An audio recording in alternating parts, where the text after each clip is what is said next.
Hey, how are you? It's Rob Tatrum here, episode 117 of The Running Journey. This one is a recap episode of the first time I've ever done a real trail race, the Suffer on the Centennial. And I'll give you a little bit of a preview. There's a lot of suffering in it for me.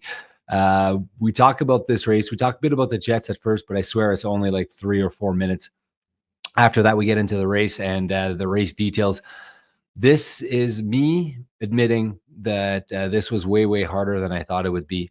And it makes for a great comparison. If ever you've thought about doing trail running and you're a road runner, or if you are a trail runner and you think road runners have it easy, this episode is for you. So Charlie and I talking at length about, which is one of the coolest, absolute most awesome races we have in this province, the Suffer on the Centennial 100K race, which I did over the weekend in the Whiteshell just before the forest fires came. Good luck to everyone out there battling forest fires, and enjoy episode 117 of The Running Journey. It's a great one.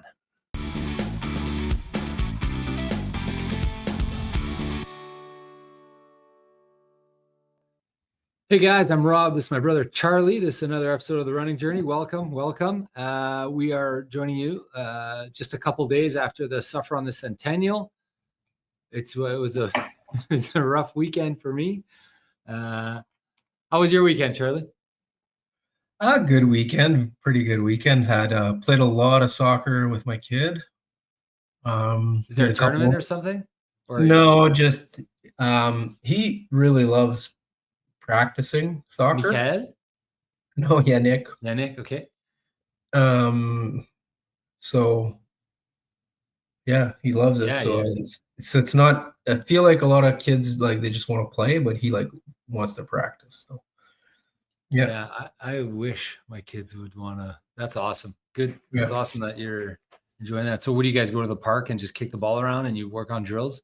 Yeah. I'm starting to invent drills and stuff. ChatGPT. I mean, probably shouldn't.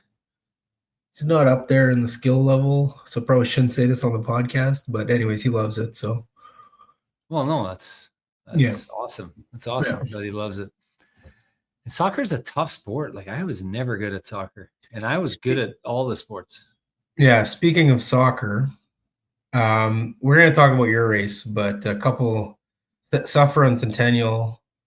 Justin Legaré, who's my kid's soccer coach, had a great performance.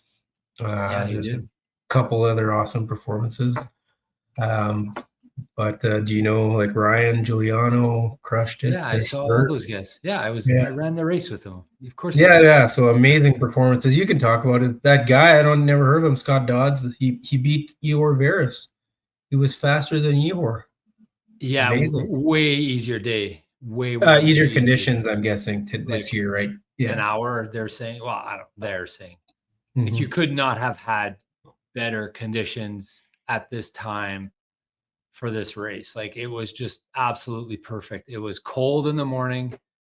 It didn't get warm. There was cloud cover. There was a little bit of wind, a tiny bit of wind, but there was no water. It was a dry course. It's almost shitty because it would have been way better had I had an excuse or two. Yeah. It's like my Boston this year. I didn't really have any excuses. I wish I had a couple excuses. I don't have any excuses. It was so good. No, I had no excuses. I had zero excuses. It was like as easiest as it could be, same as you. Right at the end, I was like, can it get real hot right now? So I could just be like, oh, it was hot all day. Yeah. Before we get into that, are we going to talk about the Jets a little bit for a minute or two? Wow. Okay. Just one quick minute. But that interpretation of the kicked in goal makes absolutely no sense by NHL. And it's embarrassing that an organization of that size is. So to recap, they didn't know what happened on the ice. So they kind of just ruled it a goal because the puck went into the net. They reviewed it first to review if it was a kicking motion. Okay. They determined it was a kicking motion. Then they reviewed it to see if his stick touched it after. Because if his stick touched it after, it would be a good goal because the last point of contact was not a skate. They said, we can't tell, so therefore it didn't. Then they come out and say the goalie, Connor Hellebuck, propelled the puck into his own net. Therefore, the kicking motion doesn't propelled versus deflection, right? Yeah. They Yeah, use the word. he intentionally put it in his own net. How did he So propel? Like, what's the difference? well, Propel there's and a deflection. rule. There's a rule, 79B or something that talks about own goals. Yeah. Okay, there's a rule specifically on this. It says that if a player intentionally or not intentionally puts the puck into his own net, moves the puck into his own net, causes an own goal, then the player who last touched the puck will be deemed to have scored the goal. The other rules don't apply, and no assists will be given on the play. Okay. Follow me? Yeah, we're on the same page. Yeah. You and I had the exact same reaction when we Yeah. saw this. So they go ahead, ruled that Hellebuck propelled the puck into his own net, so caused an own goal, and they still awarded 2 assists for this goal. Yeah, they awarded 2 assists. So this is a big screw up on their part, and I don't know how they're going to backpedal out of this, or maybe they're just Yeah. No one will go cares, through. no one asked. No one will go through the process of understanding the rule because it's too complicated. And you did it, but you're like the only one who will have done it. Well, I pieced together 2 or 3 different articles. Like the one from The Athletic is pretty good. Yeah. And then I spoke to a resident podcast host here at the office, Kevin Becker, who's just so good at this stuff. I'm like, hey, what's your take on this? And then you and I exchange, and then I read the different rules, and I think they need to clearly state. Well, they should just not have that rule. It's a dumb rule to start agreed. with. It's a stupid rule. If you can score with your skate, score with your skate.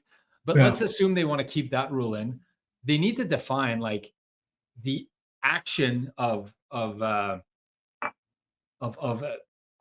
kicking motion and anything that happens after.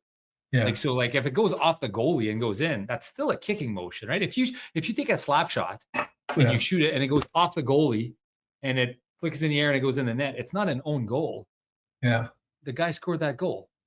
Yeah. If you kick and it goes off the goalie stick and in, it's not. I'm gonna have to reread the rule here just a second, but what I remember being one of the, like, to me, he clearly kicked it. He was trying to kick it to a stick. He missed his stick, and then Hellebuck put it in his own net because that's kind of how he's been playing lately. But just he's been unlucky. But let's say he's been unlucky on the road. What is he allowed? Like 5 goals a game over the last 2 years or something? He's been very unlucky for a long time on the road. It's not good. He's like 9 standard deviations away from his regulation. If it's I wonder what the statistical analysis would say if it's just luck or. I think we're getting close to the point where it's no longer just luck. Yeah. Okay. So, anyways, I can't find it, but.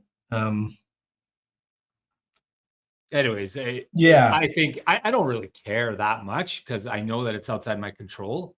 Yeah. But I think they wouldn't have won either way. Maybe, probably, potentially. Who knows? Well, it seemed like the Jets kind of like when Hellebuck, when these goals that go in that maybe shouldn't have on the road, they seem to like not bounce back. Yeah, they just deflate, and it's like, oh, our goalie can't save a puck. We're done. Yeah. Kind of. I didn't say it, so but. No, I'm not saying that's what I'm saying. I'm saying that's what the guys act like. No, and then the thing is, people at the office here are saying, oh, they have to win game 4. I don't think they have to win game 4. They could be down 3-2. They could be down 3-1. It's fine. They're going to come back home. So I'm already assuming they're going to lose game 4. Yeah, I mean, it would be better if they won. It would be better if they won. Yes. So anyways, that's our take on the Jets. I do still think they're a good team and they can come back and win this series. It's okay. We believe in them. They played great in game 2. Game 2, sorry. Mm-hmm. Yeah, no, we're still hoping. Who knows? Yeah. Okay. And if Edmonton and Toronto can win, that'd be great too. Toronto.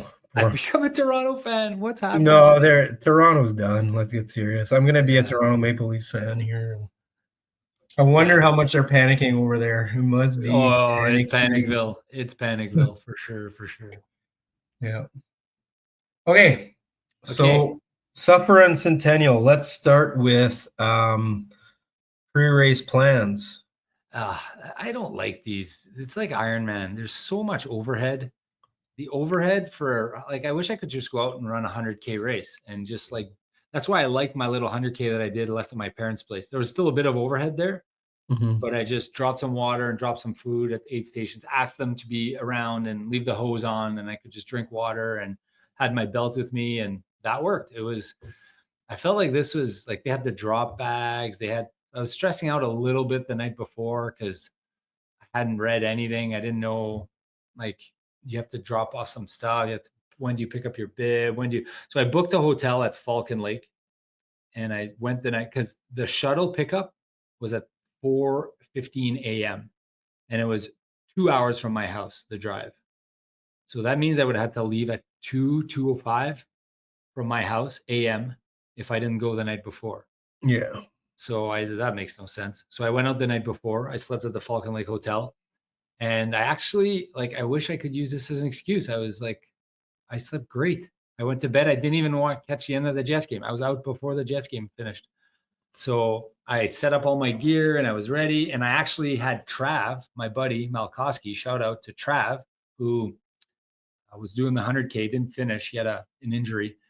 I think he finished 50K. He's like, oh, don't grab the shuttle. I'll come pick you up. I'm like, are you sure? He's like, yeah, I'll swing by. I'll come get you.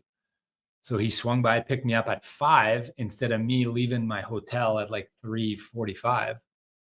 So saved me an hour 15 of sleep, which was very valuable. So on the car ride, he was I'm like, hey, have you done this race? Like, yeah, I've done it twice. I'm like, oh, okay, can you? So he's filling me in on all the details. It's going to be technical. And then the next 10K. And I was like, information overload. It was just like I was drinking from a fire hose. He was trying to tell me all that. Yeah, like an hour before the race is probably not the time to get information overload. Might be better to do that a couple weeks before. And I kept thinking, I'll call Greg Penner, or I'll call someone who's like, I'll call Justin Legaré, or I'll call one of these guys that's already done it. I should have called Trav, and I'll get a debrief before. But I forgot. I got busy. I did London, and I thought, it's 100K. It can't be that hard.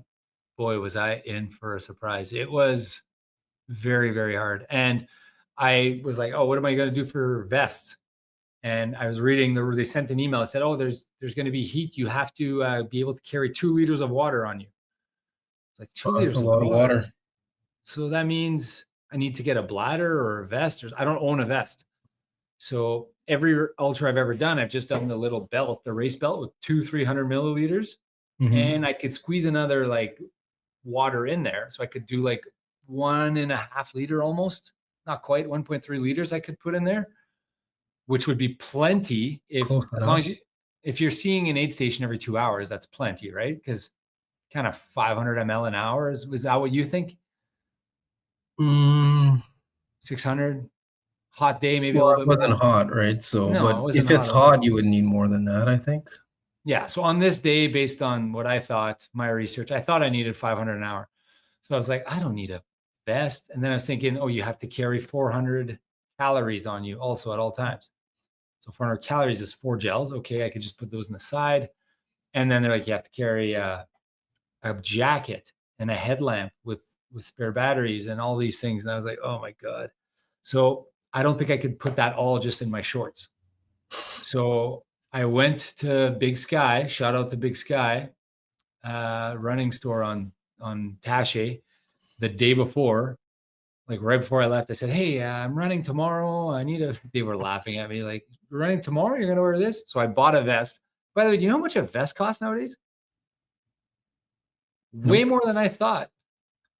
$72. $182. Maybe I bought a nice one. Wow. I like the one I bought. I had no clue. Yeah, I don't know. It's a good one, right? So it's a very good one. It's a Solomon. So you'll use it once a year. Pretty good. Yeah. And I did. So I got the 2 things, but I was like, I don't have enough. So I had to buy 2 other like foldable water things to put in my back because I had to carry 2 liters, I thought.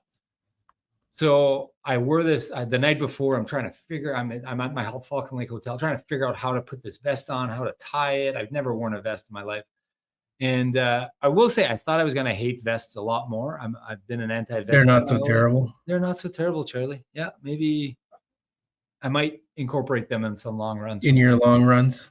Yeah, but anyways, the vest, and then I was thinking, okay, I need gels. I need all this stuff that I needed, but they had very nice aid stations. So I kept arguing with ChatGPT. Why don't I just leave it? Why don't I just carry my 400 calories, carry my water, and just use the aid stations, and I don't have to think, no overhead. So finally, that's kind of what I decided to do.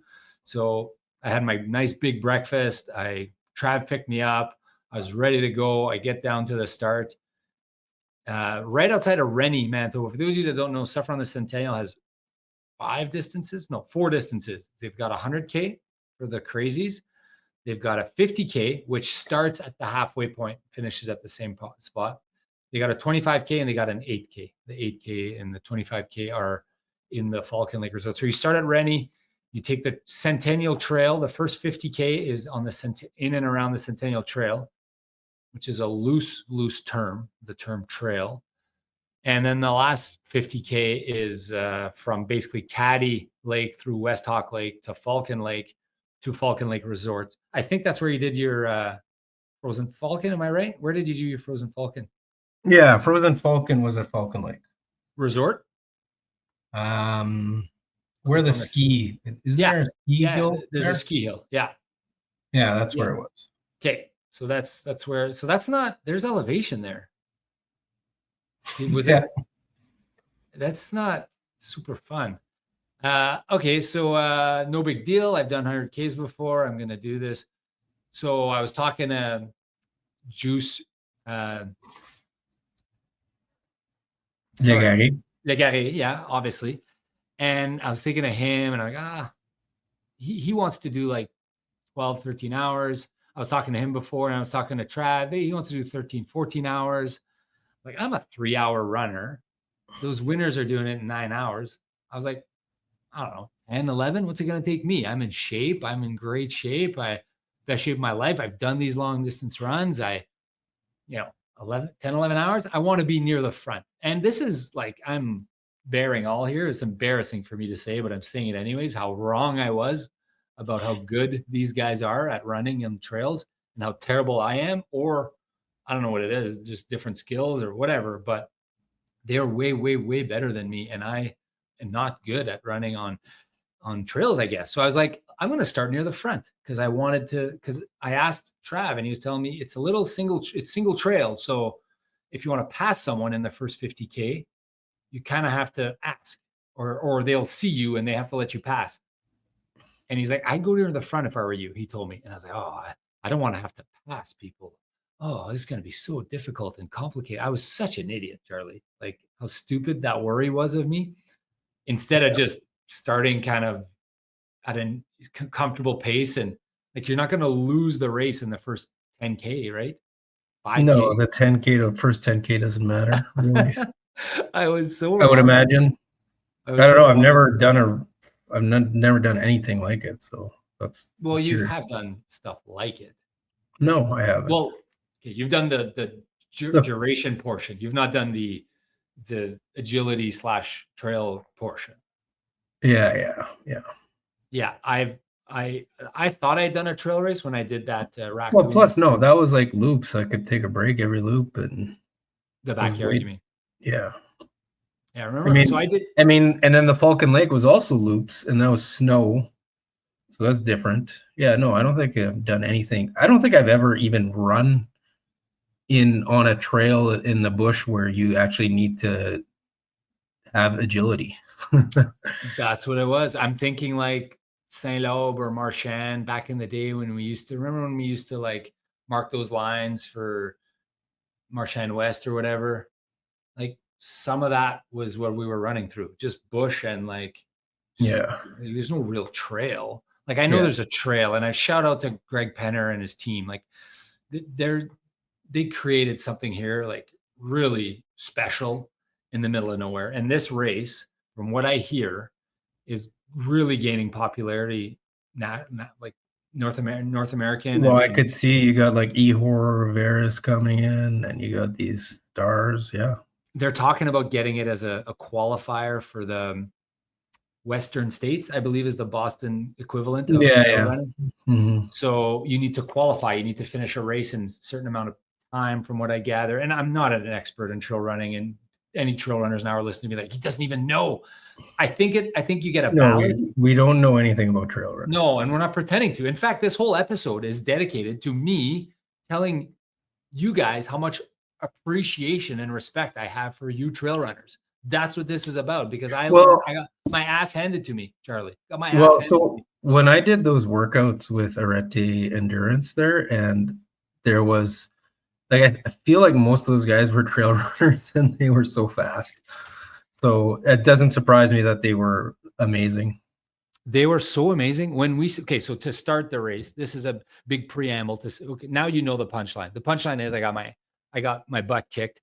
Then the story begins with me starting near the leaders, being Yeah. like, okay, I want to stay close. I want to stay close because I'm in good shape and I want to finish top 10 or top 5 or whatever.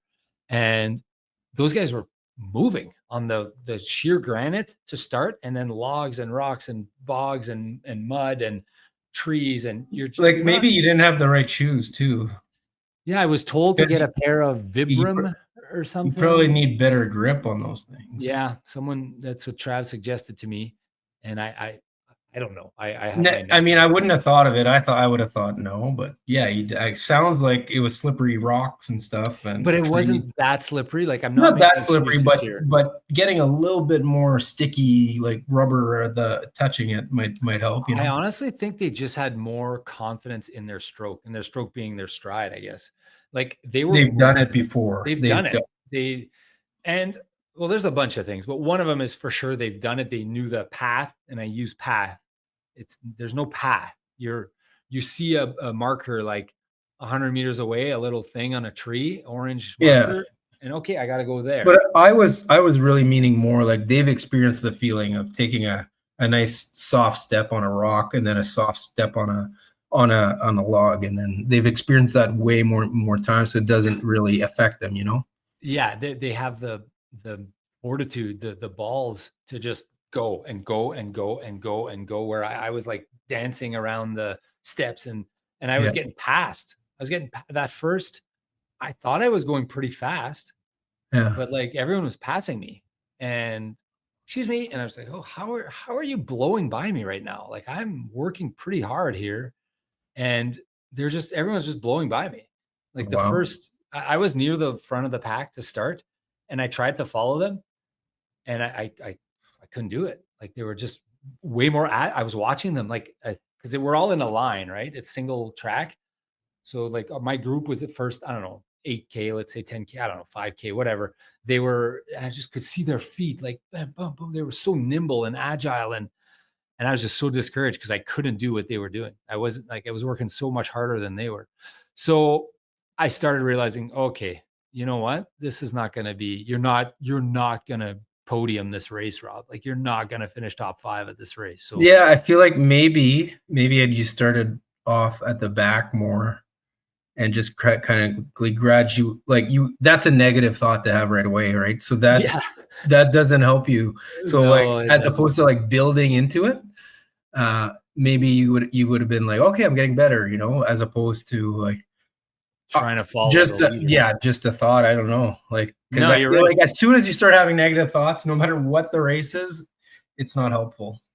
And those negative thoughts started early. I was like, oh my God, I'm not good at this. These guys are going to finish 2 hours before me, 3 hours before. I was trying to do the math. Oh my God. And then started getting wait. So what was the biggest thing that was like, maybe we can go through this, maybe you're going to get to it. So like, was it the downhills, or what was the biggest things that you thought you were maybe subpar compared to maybe someone of your equivalent caliber? I would say would be running on uneven terrain step by step. So it's one thing to run on a downhill or an uphill. Even downhill, I'm pretty good. And like, you look at the elevation, and it was 6,700 feet. So that's a lot of elevation, but that doesn't count. But that's over 100K, so it doesn't seem like that much, but it's still a big amount, I guess. But plus, on one stride, you might have down 10 inches, up 10 inches on one stride. So or down 10 inches, next stride, up 10 inches. So I didn't have the confidence, any kind of elevation change mid stride or stride by stride, let's say. So those guys had much more strength in their knees and their hips, and they were just taking like a half stride on the top rock and then jumping to the next one, right? And I was like kind of taking it easy, and they were just propelling past me on slight elevation change, uphills and downhills. So then there was, so that's, I think, is the most. You asked me what was the most. Then there was like the sheer downhill where like I was doing it on my butt. I was doing it on my butt and I was grabbing a tree and I was just kind of sliding down. Those guys were going down. They've done it before, I guess. I don't know how they were doing it. Like there were several times where I was on my butt and it took me a long time to get down a little, like a spot or 2 spots or 3 spots. Like that spot between Bear Lake and the aid station there, it was 3 kilometers there and back. Like I saw my time and then I'm checking like, you know, any of these other guys, or any of, and I'm like, even Ryan crushed his race, like podium. And like Ryan Giuliano, like I know the guy. He's roughly, he's a better runner than I am on a flat, but like not 25%. He crushed it. He did it in like, he was doing 6-minute kilometers. I was doing 9-minute kilometers for that stretch. So yeah. And that was the most technical stretch. And then there's the whole rolling my ankles all the time on branches. Oh yeah, I would imagine. I wiped out probably, I don't know, 10, 12, I don't know, 10 times. Some of it is due to fatigue. Some of it is I just couldn't focus long enough on the path in front of me. I'd get mental fatigue. So like this is probably, I'm a treadmill runner and I could just zone out.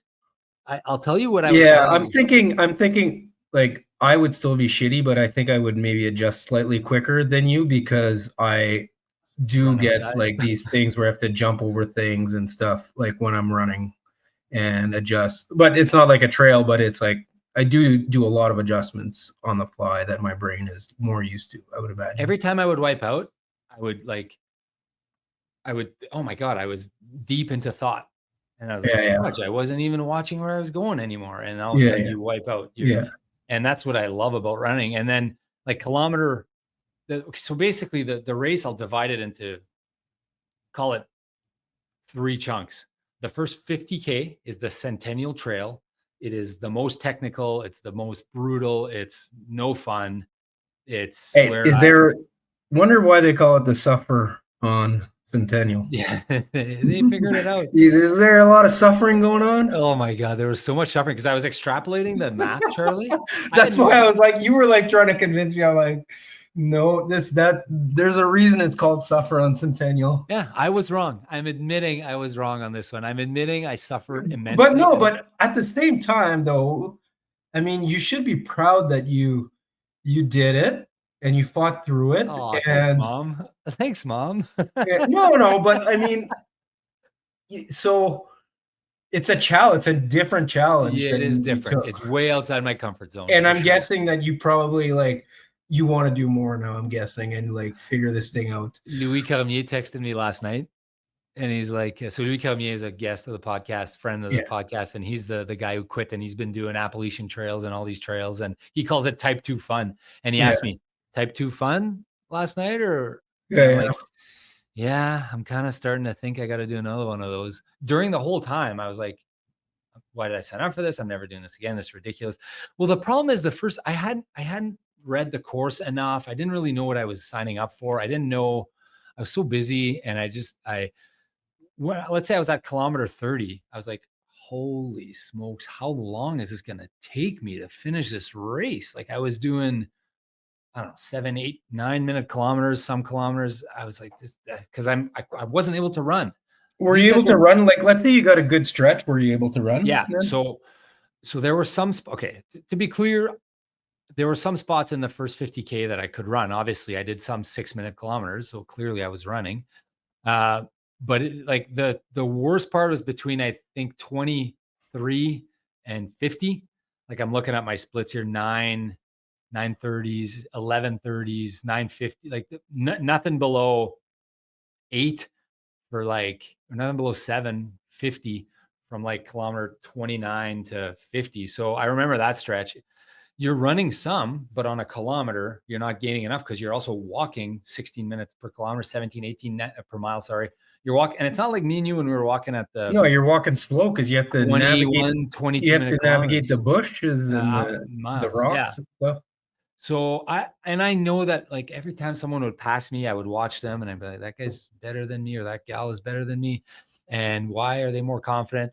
And I was okay, it's just gonna be a long day, I guess. I thought I'm embarrassed to say this, but I thought about quitting. I've never quit anything in my life. I've never quit a race ever. I've never dropped out of a race. Thought about quitting, Charlie, at kilometer 40. I was like, okay, I got 10 more kilometers to the aid station. It's going to be like 7 hours to have done like 50 kilometers or 8, or I don't know how many I hours. I feel like I don't know. I've done one long race,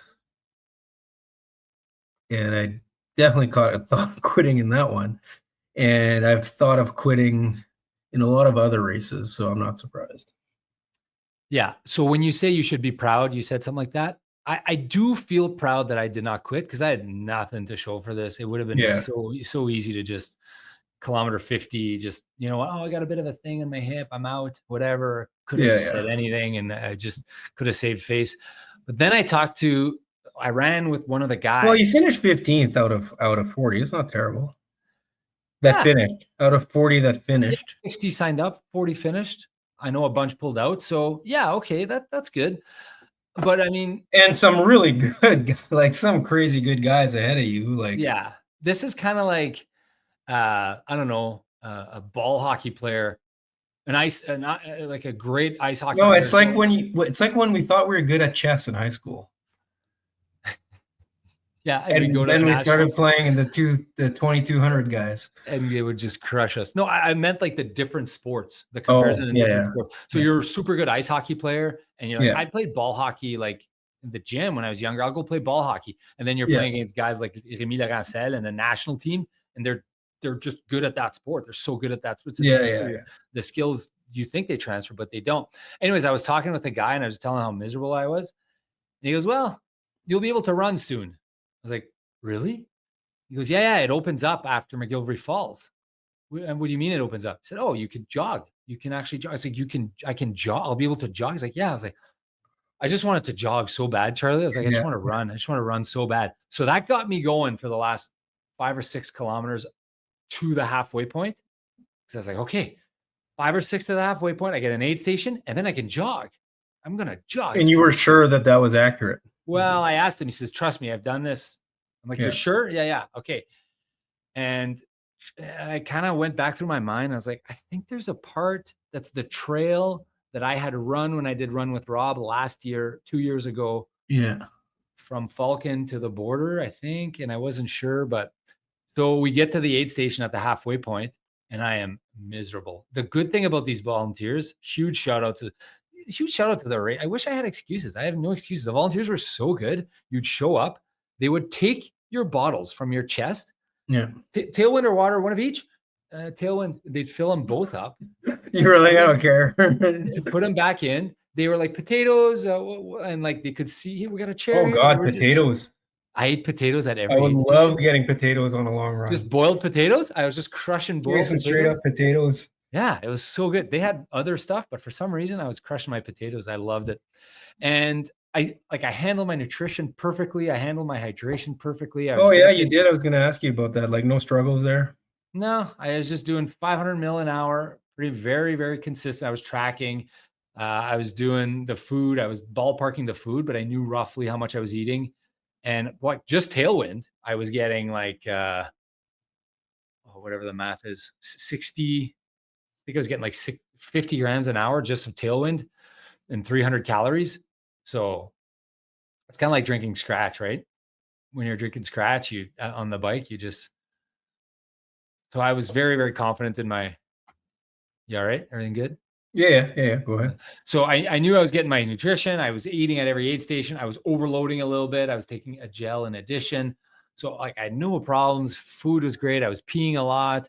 And then I was like, okay, this second half is it's gonna be awesome. And then we had to go to went to McGillivray Falls, the parking lot. So it's a bit of a run.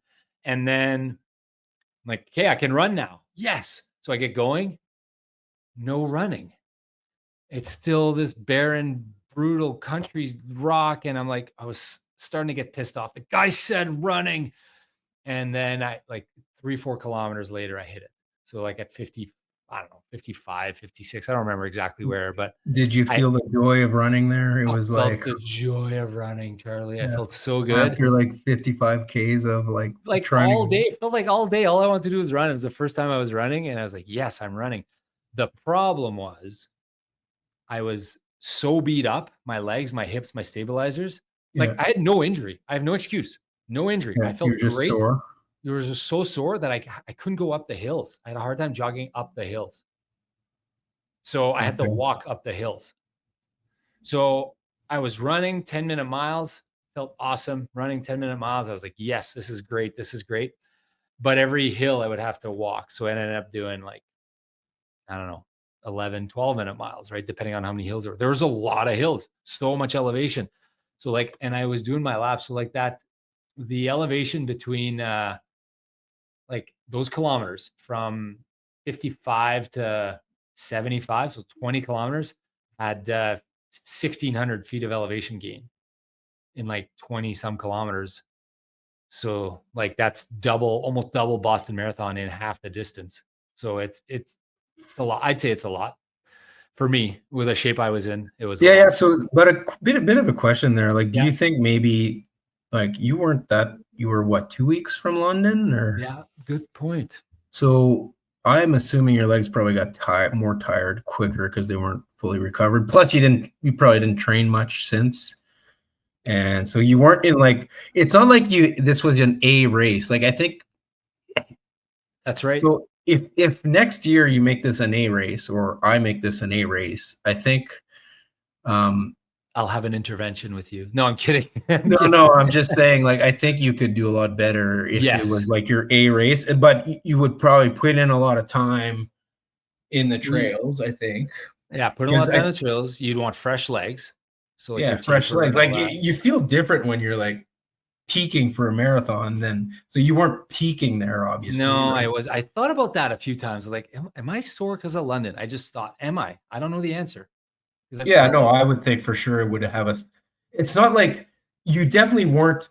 Okay, so had you run this on the day you ran London, it would have been a slightly different story for sure. Because I then don't think I would have been fatigued as quickly on the back nine of this well, race. it would have been, yeah, I feel like the day you run your marathon is kind of like a peak day that you don't see 2 weeks, you don't see a month before and a month after. It's like Right. that peak day that it's kind of this lightning in a bottle type day. So that if you're running like on another day, you're obviously not at that level, I would say. Yeah. Yeah, And that's a good maybe it's point. a small factor, but it is a factor, I think. Yeah, I think I would agree with you. And Trav had told me one thing on the drive in that I remembered. He said, listen, if you're feeling great at Falcon Lake, that's kilometer 80. Sorry, that's kilometer 75. If you're feeling great at the 3/4 mark, the 7th, 8th, so the next half of the last quarter, The next 15 kilometers, basically.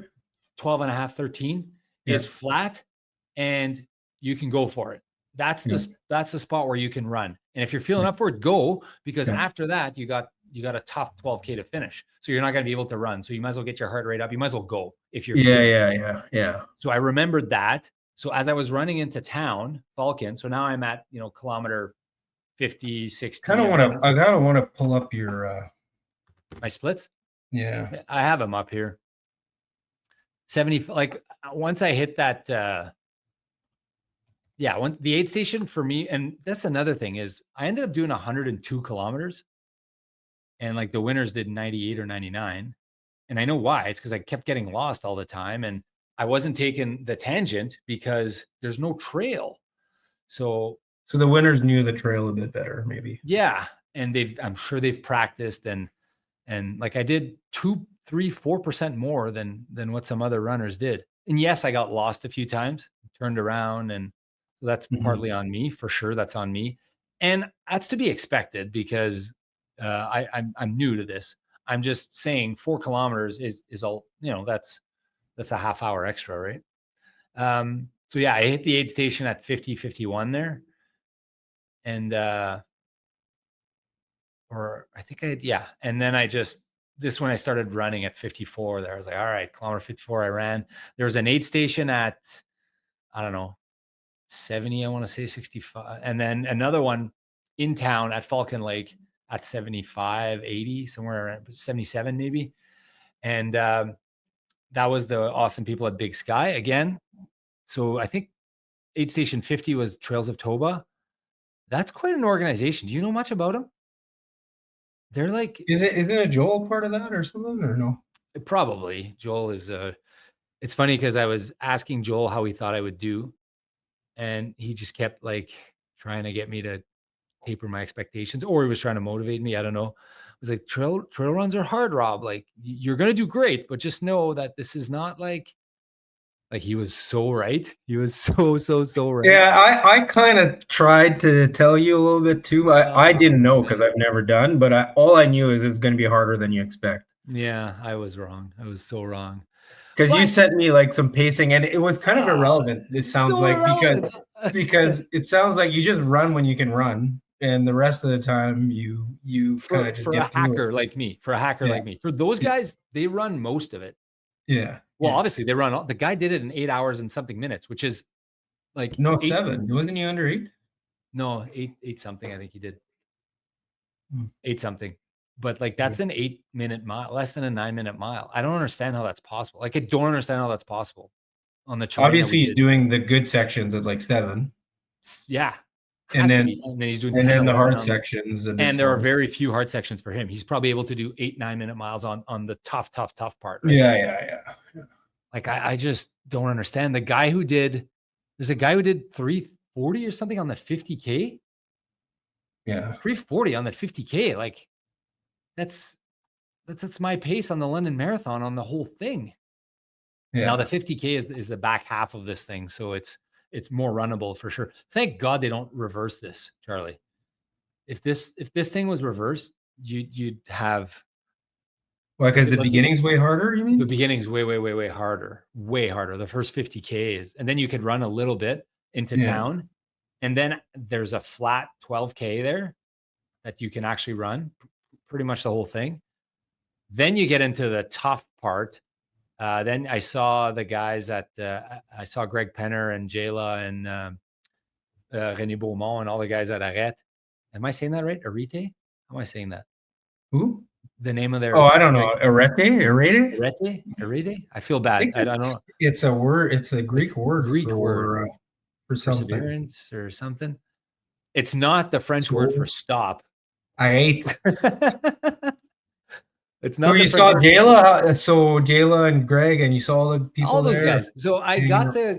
They're so fast. Those guys. Anyways, they're so fast and they're so friendly and nice, and they were all volunteering and they were all helping out. And Greg gave me a pep talk. Are we getting Jayla on the show yet, or no? We got to get her on the show. Yeah, she was telling me about her runs because she gave me a ride. Anyways, I'll finish this part. So I got to the aid station, and now, like, surprisingly, I was in a good mood, which is a good sign for me because as miserable as I was on the first 50K, and once I kind of got past. Well, you kind of resigned yourself at some point that it wasn't going to be what you were expecting, right? Yeah, and then it becomes hard to motivate yourself, right? It becomes hard to like. Because now I'm like, okay, well, I'm not finishing top 5, not finishing top 10. It's going to be 1,000,000 hours. So how do you motivate yourself to run? To like, my heart rate didn't go above 140 or whatever. And I saw Ryan Giuliano's and he was in the 160s. I'm like, that guy hustled. He crushed it. He worked hard. The parts where you could run. Well, how many more trail miles do you think he did than you, though? But I'm just saying, he worked hard. He did it. I did it. Yeah. No, he deserves it because he put in the work on the trails, obviously. Yeah. So shout out to him, man. That was a podium. And Aaron Webb, I saw him zooming around. Holy smokes. That guy just did the FKT on Ontario 2 weeks ago. Then he did Oxbow. He won Oxbow last week. And that, like, I don't think his legs are fresh. And then he finished second this week. Well, I would say probably, a road marathon might be slightly harder on your legs than a 50K trail. Okay, I'll take that as a badge. So I saw these guys at 87, and for some reason I was in a good mood. I guess I was just like all right, I'm going to finish this. It's going to Yeah, be yeah, whatever I'm it's just gonna going to enjoy be. it, whatever, I'm right? just going to enjoy it. It was like my last mile of the 777. Yeah. And you know what? When I talked to a guy at, I talked to a guy at 75K at the Big Sky. I'm like, what do I have left? He's like, you got 12 kilometers of easy, nice, smooth running. I'm just going to warn you, the last 12 are hard, very technical, very hard. So I was like, okay, that's exactly what Trav told me. I was excited to run 12. And then I knew that if I just ran 12 kilometers, I would have 12 kilometers. And I was like, I'll just walk it if I have to. I don't care. I'll just walk it. If I can't run, I'll walk it. And Trav had told me last year, he walked the entire last 12 kilometers. He's like, I couldn't do it. I walked. So he's like, if you're feeling good, run those 12 because it'll be one of your last chances to run. So I felt good going into that aid station. I was like, I ran 12 kilometers now. I did it straight through 11-minute miles. I wasn't pushing, but I was running and a couple hills. So I had to walk a few times. So I felt good. Let's go. Saw Greg, cheered, shot the breeze with those guys. And then Greg told me it's actually not 12 hard miles. You get 12 kilometers. You get 6 hard kilometers you're literally climbing what do they call it? The posts with the chairlift. Yeah. Okay. Like you're climbing the chairlift. Sounds like fun. Super fun. Sounds like a lot of on fun. rocks and logs and mountains. And so you're climbing the chairlift. And then after you do 6 kilometers in the mountains, the last 6 are kind of easy and kind of down. You could run most of the last 6. So Greg told me that. I was like, oh. So now I was excited. I was like, I only have 6 real kilometers left. So I was pumped. I went up there. Those were tough 6K. And I was like, this will be just, and those were tough, not my greatest times, 12-minute kilometers, 11-minute kilometers from 90 to 94 there, 95. Yeah, I'm seeing like your miles 57, 58, 59. They were very slow. It was so hard up there. Yeah, but then you sped up at mile 60. Yeah, and then I had like 6-7 kilometers left, and there were some hills, so I walked the hills. But other than that, I was running. And then the last couple kilometers, I was running like 9-minute miles. So I felt good. I finished. I was smiling. I didn't cry. I didn't have the emotional breakdown, which means that I think that's a positive thing. I knew I would finish. I felt good about it, and I rejoiced. I sat down. I saw Tim Coombs, and I saw just a bunch of people. I just chatted, and then I needed to get. You see Nicolas Odette? I didn't see Nicolas Odette. He probably finished He was doing the 50, right? I think so. Yeah. Yeah.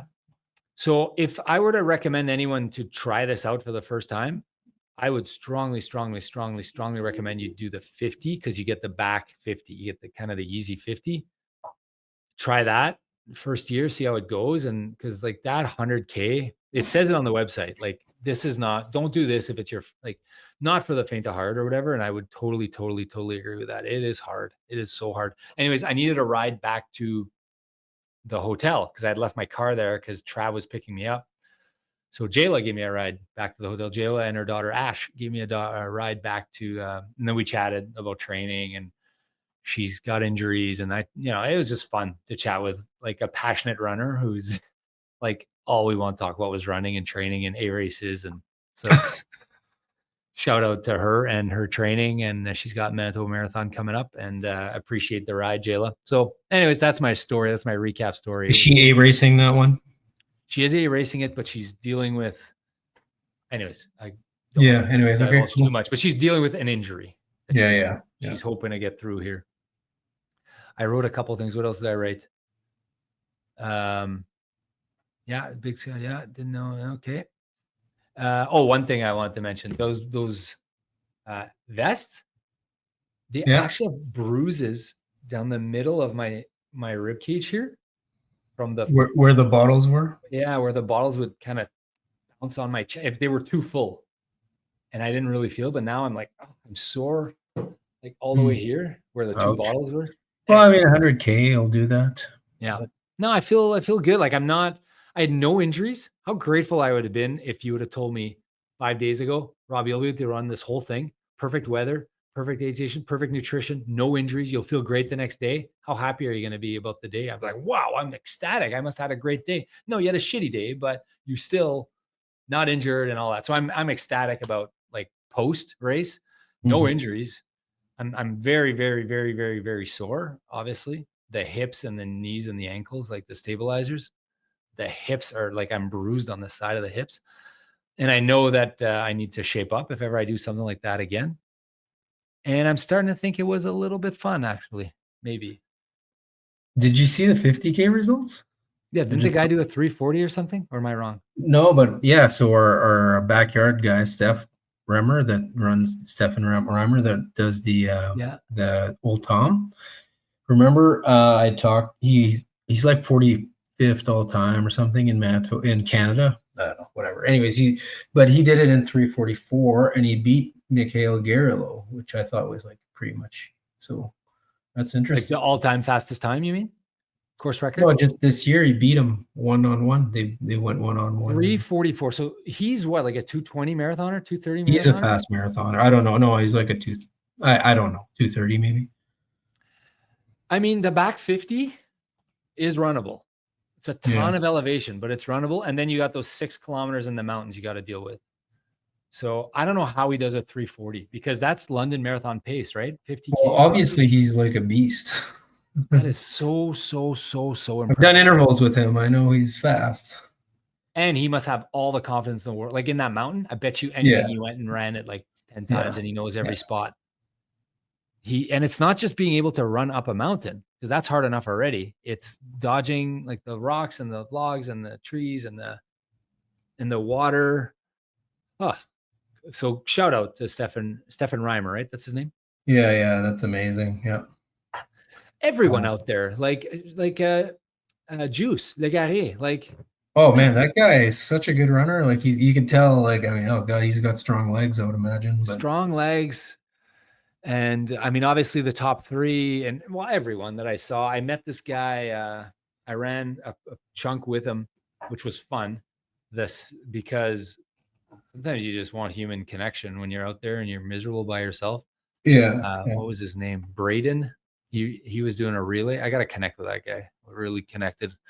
But Louis Calmier was right. Type 2 fun. I think when I'm embarrassed, I'm not embarrassed, but I'm embarrassed of how confident I was going in.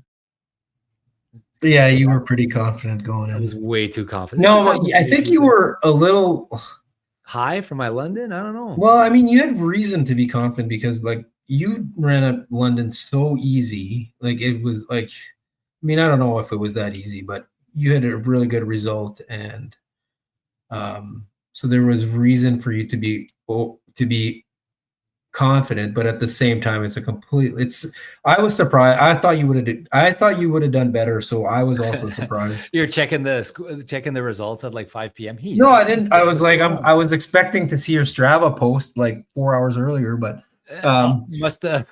Just kidding. No. But, I know. But it really tells us about road runners and how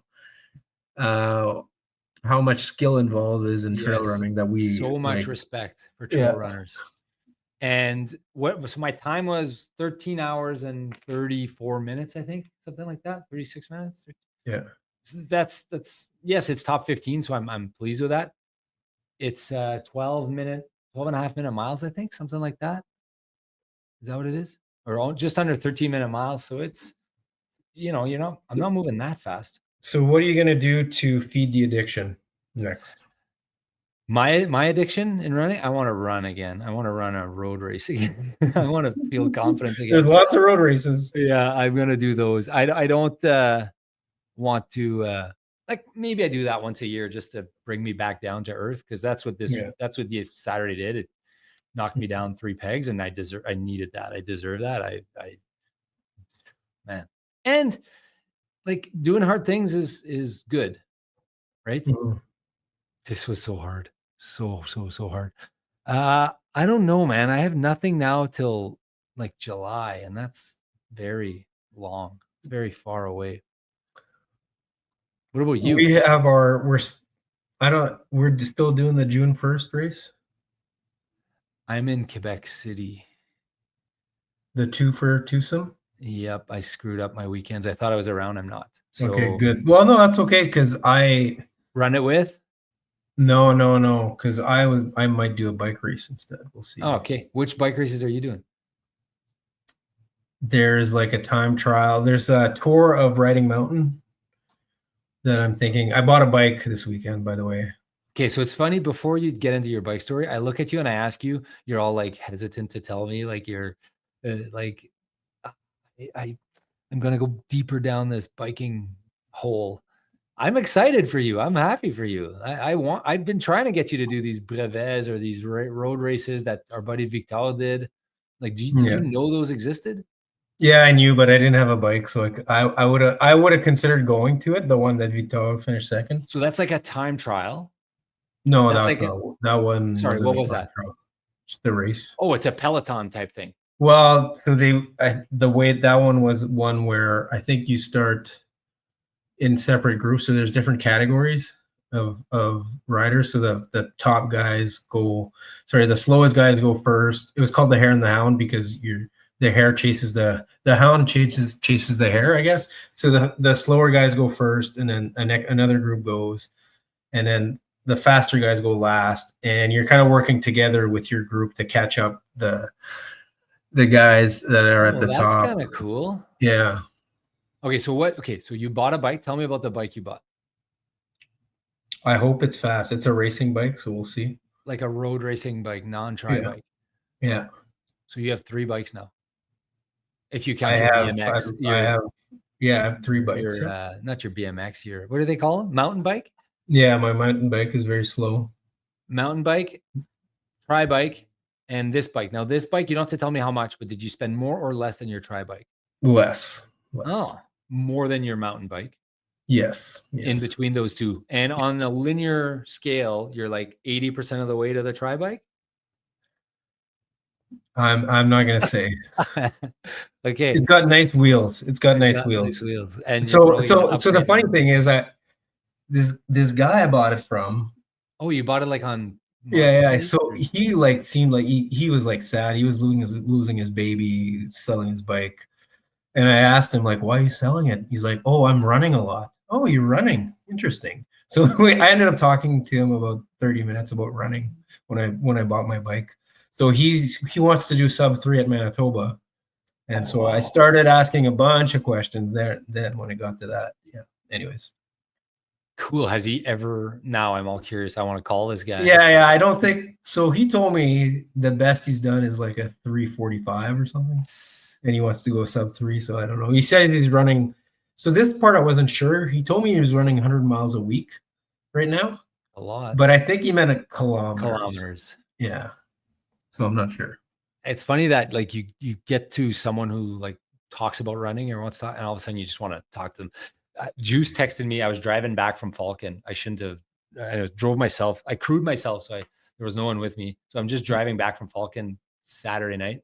Yeah. And then Juice texts me, Justin Legare, who did the race in 12 hours. Like he finished top 10, I think. Yeah, he finished 10th. Finished 10th. Really. Phenomenal results. So proud of him. Yeah. And I will say this out loud on the podcast. Never in my mind that I think I'd finish behind him. Like that's how naive I am about. Like I thought I'm a good runner. I thought, and he's also a very good runner. But well, he always runs 7-minute trail miles. So I know, and I didn't realize how I'm just so stupid is what I'm getting at here, and I'm giving him props. So he texted me, "Hey, how'd the race go?" And I said, "Oh, whatever, all right, 13, whatever." No, I didn't even reply. He texted me, "How'd the race go?" I phoned him. I was like, I want to talk to this guy. Yeah. I just wanted to talk about the race with someone, right? Because I knew I couldn't talk to you about the race because we never. This is great that we do this now. We don't talk to each other after one of us does a race so that we can actually talk about it for the first time on the podcast. So it's real, which is really good. But it means I couldn't talk to you about it. So I was like, who can I talk to about this race? Like, I just wanted to talk to someone about this race. And it was late. So anyways, talk to Juice. He's what a great day he had. So proud of him for that. So the bike, back to your bike. So you're going to do what races then? I'm not sure what I'm doing. I know I have to use this bike. I bought this bike. I have to do some races with it because I bought it. So I haven't decided yet. So June 1st, we're out. We're not sorry, Carolyn and John. Maybe we can organize a separate event with them. A one-on-one, a 5K each relay, some kind of thing. Yeah, something where we do ours, we'll record it. We'll record a little podcast or something because it would be nice to compete with him. I'll reach out to Caroline. We'll see what we can do. And so John, we're not doing that one. Yeah, I'm out of because process. I can't run. So fine. Not because of that. Because no, I know you're biking that weekend, and I'm in. So the other thing I did, first time ever, and maybe this needs a bit more time on another. But anyways, first time ever, I did a group ride. So me and Simo and Riley ended up doing a bike ride together this weekend. Simo and Ardud. Yeah. So Ardud's ready for his half Ironman already.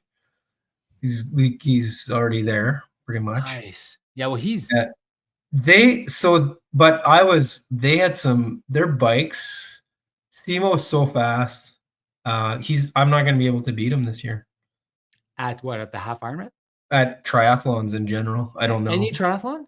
Well, we'll see, but he's fast on his bike now. So yeah, he's always been fast on his bike. Did he gain that much time on you? Well, I used to beat him by like 10 minutes. He always beats me in the triathlon. On an Olympic? I would pass him in the run. Yeah, I know, but I beat him I would beat him on the bike usually by a pretty big amount, but now with his new bike, I feel like he's faster than me, but maybe I'm a little out of shape still, so maybe I'll get in better shape, but I feel like he wasn't even breathing and he was going faster than me. So shout out to him. New bike. We'll see. Good challenge. And he's doing hard things with his workouts. He said on his Strava post there that I did that fast finish with him for 2 miles. He said it was like a spark plug for him. Yeah. Yeah. Well, we talked about it. So, I mean, there's a lot of people that talk about doing easy workouts and then they never do hard workouts. So you have to do hard workouts sometimes if you want to get fast, I think. Yep. And it's crazy that usually we have to tell people not to do hard workouts when they're starting out because all they want to do is go 1,000,000 miles an hour every jog. And then they either get discouraged, injured, or they don't want to run anymore. Yeah. But I think like those kind of friends that have been running for 2, 3, 4, 5 years, like Phil and Marty and all of our run club. And they're doing, I think, the right thing by doing a couple hard workouts a week. Yeah. As long as you don't overdo it, maybe Phil overdid it a little bit. I don't know. But I feel so bad for Phil. But he's running again, so he's it's good for him. Yeah. That happened to us though. Remember at first we would get injured because we did way too many miles, way too hard, and then we'd be like, then you miss a week or two and you're like, hey, be careful next time. Yeah. Okay, so what you're gonna do you're gonna do a bike race that weekend. What is it? You have to tell us. No, I don't know what I'm doing yet. So there's the Manitoba, so it's called the Tour of Riding Mountain. There's 3 races in 2 days. So 9 a.m. It's like 6 a.m. and then a 6 p.m. and then on the Saturday there's a 100K race. Yeah, and then a time trial. Then a time trial and then a criterium, which I don't think I can do the criterium because it's probably. What's the criterium? What does that even mean? Why a Latin word there? I don't know what the word means, but I don't even know what it means as far I think You're it's like loops. me at the race at Falcon. Yeah, I'm like you. I don't do. I think it's loops around, short loops with tight turns and stuff. So it's more like you have to be a good bike handler, which I am not. Fudge, I am terrible at that. So I don't know. People are listening. But hey, So anyways, we had fun, Chris, and that was really fun. That is fun. Like I see the running community, they get out a lot in groups. Yeah. And the biking community, I sent you that video. Did you see? Yeah, I sent just a bunch of bikers. I was like, oh, this is a biking group somewhere on one of my jogs. I saw bikers. Yeah. People are listening to this podcast. Like these 2 idiots are hosting a podcast. They don't know anything about running or biking. We don't know anything about trail running or biking. But that's okay. We're okay with it. We're okay with the fact that we're clueless and we're taking you along as we learn. And I'm eating a huge slice. I stopped at the Humble Pie store. The Humble Pie store. I took a whole pie. I just crushed it on the way home. Put some frozen one in your freezer. One frozen pie, and I'm gonna have a piece every day this week, probably, of humble pie, just to remind myself. And that was very, very humbling, and I'm very impressed with all these runners for the 1,000th time. But I'm so impressed with them. Let's leave it at that, I think, for today. Yeah. We'll leave it at that. And What's your app? Like, do we have a race this week? I don't even know. Is there something on the calendar this weekend? I better sign up if there's something. There's probably something. I think at this time of year, there's something every weekend.